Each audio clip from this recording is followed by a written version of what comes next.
All right, you already know who it is. It's me, Aisha, your girl.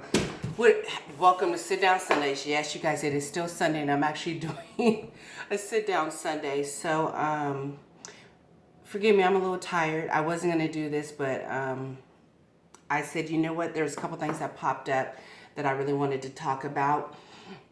Now, you know I'm not saying that word on videos or putting it in my title, but the first video I wanted to talk about was, one's going to be fact or fiction, and the next one is going to be, there was a great meme that I saw on Facebook. I happened to go on Facebook today, not by choice, because I try to stay away from social media right now because there's just so much. You're getting bombarded with so many different things, and it's just really, it is very overwhelming. And I think if you're not necessarily weak-minded, but like if you're like very sensitive, it could really put you into a state of fear and or it just really could break you down all the way, which is not good. You don't want to be stressed during this time. You don't want to have fear during this time. You just want to be like, if you can, totally positive. Even though I know in these circumstances, people are losing their jobs. You know, they're being, some places are being quarantined. Some places are not even having, all businesses are being shut down. So it's a lot. And then your kids are out of school. Kids are being out of school. So your houses are full.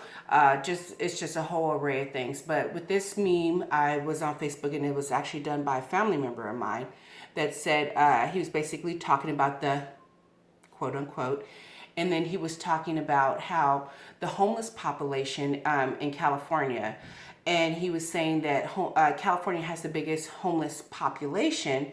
What exactly are they supposed to do when they say to people, you're quarantined, stay in your homes? What about, the meme basically said, California has the highest homeless population. Where exactly are all the homeless supposed to go? And I thought about it, and I did repost it on my Facebook page. I literally whip in and out of Facebook. I'll go there maybe on a Friday 2 weeks ago, and I'll go and look at I might post something, and then I whip right out because I just can't. It's just too much on social media right now. And it's been like that. I like to kind of remove myself from different situations. And that was a very good question. And I just took a shower, and I have on one of my favorite shirts. So I just want to say big shout out to Chanel and Jessie. I have this shirt on, so let me stand up a little bit. It says basically, let me read it to you. Forgive me. It says, the world is full of kind people. If you don't know one, be one. And here's the shirt right here, you guys. So we did it ties in with the homeless question. Jess decided to pair up with Chanel, and then I jumped in, and I had these shirts made for everybody, the volunteers, the kids and whatnot. And it was like a back to school thing, because if you guys didn't know, a lot of homeless people, or a lot of percentage, well, there is a percentage of homeless people that are kids. So I was about to say fun fact, but that's not a fun fact. That's a sad fact. So Jess decided to do something. And like I said, she paired up with Chanel, which is a really good friend of ours that works at a community center. And she does a lot of good work with the kids. She loves the kids. The homeless community, she's like a ray of sunshine. She's really good at putting projects together. So they decided to open up the center, and what we did is we went out, we bought clothes, we sourced clothes, we got shoes, we got donations, and hygiene. That was when we were really big in the coupon community. We were couponing real heavy, so we had extra product that we brought in, like hygiene wise, shampoos, soaps and stuff, because kids need that when they go back to school. There were shoes, there was like backpacks, a lot of clothes, just a room full of anything that a kid could possibly need. They actually did a lot of things that people don't think about, hygiene when it comes to the homeless, and also underclothes. So for the girls, we had bra and panty sets, and then for the guys, we had underwear. So I thought it was just really a great event. And in these hard times, I really think about that, because I'm originally from California, you guys. Big shout out to everybody in San Diego. And my parents actually still live in San Diego. They're in California right now.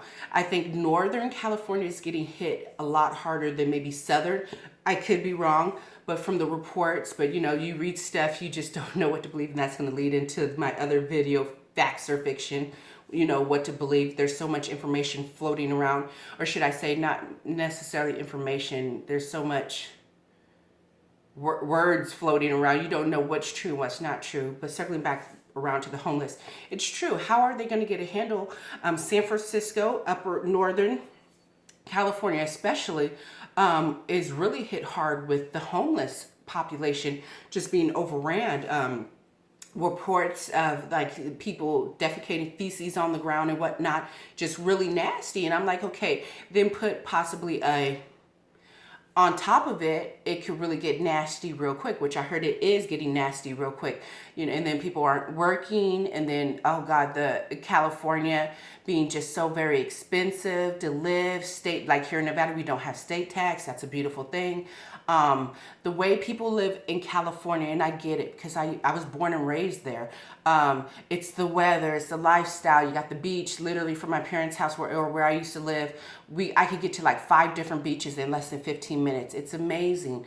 But then you have to weigh the factors just with the whole pension problem. If you don't know, research, just put California pensions and it'll blow your mind. Not just, I'm talking from bus drivers to, I'm just trying to think, companies, big companies, even the teachers unions. A lot of people, and I hate to say this, if you're a teacher, if you're in the school district, my mom actually used to work for the school district till she retired. The school district will not, and I'm just spitting facts. Please do your due diligence.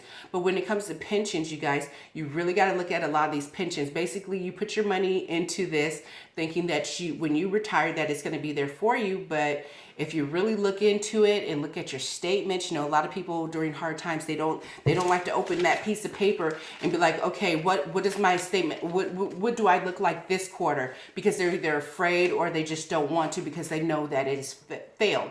And a lot of people don't realize when they put their money into these particular programs that they're playing with the stock market. They say, no, I'm not part of the stock market. No, your company is investing to try to double or triple the money to try to, you know, bring that return back in so they can pay out the other pensioners that are already retired.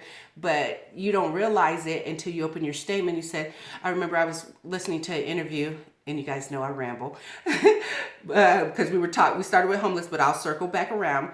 And they were literally talking about how they had, I think, $100,000 or something in their 401k or some kind of instrument. And then they turned around and then literally they opened it maybe 2 quarters later or something, and they had $0. Zero. And you know that one part where they say from South Park, and it's gone. And it's, and I don't mean to laugh because that's sad, because you work all your life to put money into these programs, these instruments, thinking that when you do retire, when you hit 60 or whatever, you put your heart and soul into all these companies, and then you turn around and you can't even retire. I'm just saying, that's why you need to really like expand, not put all your eggs in one basket. And I'll circle back to being homeless. So I threw on this shirt and I really thought about it. I said, well, what am I going to talk about tonight? I said, I really want to talk about the homeless problem. There's a homeless problem. So during this quarantine, and leave a comment down below, what exactly are the homeless supposed to do? So if people are quarantined, where exactly do the homeless go? If they're sleeping on the street, especially in San Francisco, you can look up videos on Google it or go on YouTube. Just put it in San Francisco street or under bridges homeless, and you'll see rows and rows of streets that people just pop up tents, like they're called tent cities, or RVs. People are just, you know, living in RVs. They're living in tents because it's so expensive to live in California. All of California, but I think northern is a little bit more expensive. I don't know where the homeless are supposed to go, because I have an apartment. I once did a post a while ago, and I think it was along the lines of homeless. Something happened and something touched me. Probably had to do with something about kids and homeless. And I just said, I wrote something on Facebook, and this was many years ago. And I said, I'm just thankful that I have a roof over my head. I said, I've never had to want for anything. And if I did need something, I would run to my parents, literally. Even to this day at 42, I would run to my parents and they would take care of whatever the situation is. And it's like, I am fortunate. A lot of people can't do that. You know, like I said, I have a roof over my head. I live in a 3-bedroom apartment. You know, I pay X amount for rent. Most people, a lot of people are living, you know what, including myself, paycheck to paycheck. And just with this whole where we're at now, and it could escalate to another word that I won't mention, and I think you guys know what I'm talking about, that's really going to put a lot of people in bind, because basically if you're living paycheck to paycheck, that means you're basically paying the basics, okay? You're paying your rent or your mortgage, your car payment, maybe a little insurance, and you have some food. So if they do lockdown or whatever the case may be, I know a lot of people right now that are worried about their rent, paying their rent. I'm not. I'm just saying, look, let me tell you guys something. Everybody, I have the money to pay my rent for April actually, but a lot of people are don't realize this is not just happening to me, and I'm trying to explain this to people. Don't stress, okay? Don't stress. Don't get up in a frenzy. It's not just happening to me. It's not just happening to you. It's happening to everybody. This is a global thing. A global thing. This is not like, I just had another conversation with somebody else, and they were saying, what do you think was worse? That one event that happened 9, and I won't finish it, or right now? I said, we're just getting started. I said, we haven't even been on a proper lockdown yet, you know what I'm saying, to see how the American people, public are going to react. I said, we're just getting started. I said, imagine all these businesses, and I broke it down to this person, she's a good friend of mine, woman.